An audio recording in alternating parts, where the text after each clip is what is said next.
This is Andy Graham of Hobo Traveler in Berne, Indiana. I'm talking to what's your name? Doyle Lehman. He's going to show us his different types of stoves he has here. Come on in, Andy. This is a family-ran operation, and they've been in business since what? 1975. 1975. These are different stove lines they have? Yeah, different models. We have 11 different models of stoves that we make. Can a person come here and buy directly? Yeah, you can, although if you have a dealer in your area, we're going to send them to your area. Okay. If you don't have a dealer in your area, we'll sell directly to you. Okay, okay. So let me go take a video of all these. These are all types of, you're selling a lot of coal furnaces. They also sell inserts for fireplaces. And this is for a barbecue, right? Barbecue grill, and we call it an outdoor fire pit. And this is an interesting thing because you can act this like an oven. And it's something like I've seen in many of the third world nations where they're making, like a clay thing, but it's like on a stand. Let me see. This is the other product they sell. They sell little pumps. Yeah, this is actually a lamp. You make lamps too? We have one model pump. Oh, I thought you was just having fun with that one. It turns on and off with the handle. Yeah. Oh, I see. Well, is this like This is the base for one of these. We sold that grill out of there. Oh, this is a base for a grill. Base for a. Let me try to make you. You don't make these chairs, do you? No. Okay. No. Well, we've got pretty much every product you make. Well, this is for the. That's what you put in your ash. That's called an ash tote. Ash tote? Yeah. Here, let's get this right here in there. They got a website. Yeah. Telephone number is 260-589-8536. It's a Hitzer Inc. company in Berne, Indiana. Well, thank you. Yeah, you're welcome. The welding stove. Unit, got a boiler unit in it. This model 55 that's ready to go. Probably going on its way to Alaska. Over here is a whole stack of ash pans that will go into different sizes, go into different stoves. Down here is what we call some brick retainers that we put in the bricks, hold the bricks in place. Over here, you see a stack of fire rings that are ready to be shipped once they get wrapped. The gentleman over here loading fire rings right now to be shipped out.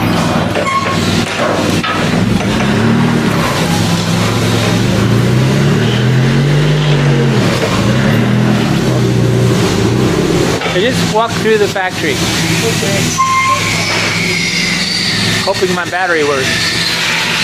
Okay, over here is the painting area, right? Over here's the painting area to this way. This is a whole stack of stoves that are well ready to be painted. We don't paint them now because we're not sure what color they're going to get. Okay. Back in here you see stoves that are welded, ready to go, painted, ready to hang the doors on.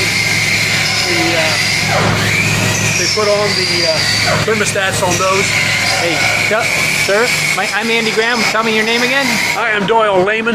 I'm president of the company. Okay. Hitzer Company in Berne, Indiana. It's a family-ran operation here Family operation. in Berne, Indiana. Here's the welder. He got you. Oops, That guy wouldn't hear. I used to work with some Amish guys on buildings. They were the one son got out of tractor a couple times. They didn't get too happy about that. These guys back here, they're the sheet metal workers. They work on making ash pans, etc. Here comes Jason, our newest owner. Hi, Hi, Andy Graham, nice to meet you. hobotraveler.com. Yeah. We got it. Okay. We'll make a 4-hour video here if we don't keep moving. Oh, we don't want to do that. I can only get about 10 minutes on. Okay. Here's your. Stack of fire rings that are ready to be painted. Yeah. There's two sizes, large and small. This is the big iron worker that makes. So here, it's a 60-ton iron worker. If you can The thing weighs 60 tons? It's what they call a 60 ton. Oh, the pressure, yeah. These here you see are the start of the stove. It's got the three sides to it down there, some tops and bottoms. Here's the cleaning area for the pump. They make pumps here also. They have cold stoves and they have pumps. Here's the This is a dipping parts tank. of the pump. Here we're making drill presses where they'll drill the holes for the little doors. They'll drill all kinds of things in that area. These two machines here, you see, are part of the pump business where they can thread holes up to an inch and a quarter. This iron worker here shears everything from little rods to quarter-inch plate. There we're grinding cylinder for a small pitcher pump in that area right there. This is for inside a hand pump. So it's the area where they have the actual vacuum part that creates the pressure, pump up and down.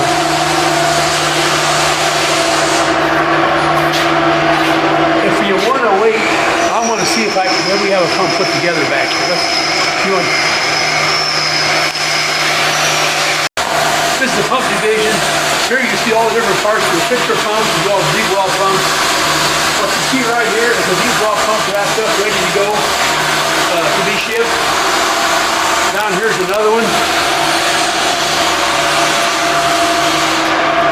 There's Amish in this area, and a lot of them need hand pumps because they're not allowed to use electricity, right? Yeah, and that's right. And the interesting thing is, I don't know what's happening, but we now have distribution centers for our pumps as far as Miami, Florida. So everybody's buying them. This is because they're afraid that the electricity... Electricity's going to go bad, or the whole energy cost is going to get too high. Well, yeah. It's a wise move. A lot of machinery, a lot of steelworking machinery here. Oh, there's one of the actual pumps.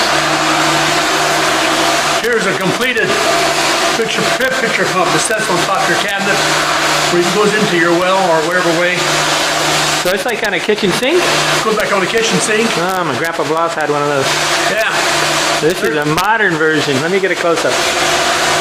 Okay, that's pretty nice. That's a modern, I've never seen a modern, pump. This, for example, this is made.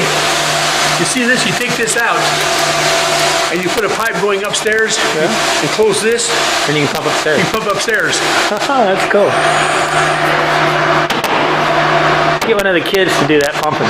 Yeah, they enjoy it for the first 2 minutes. Yeah.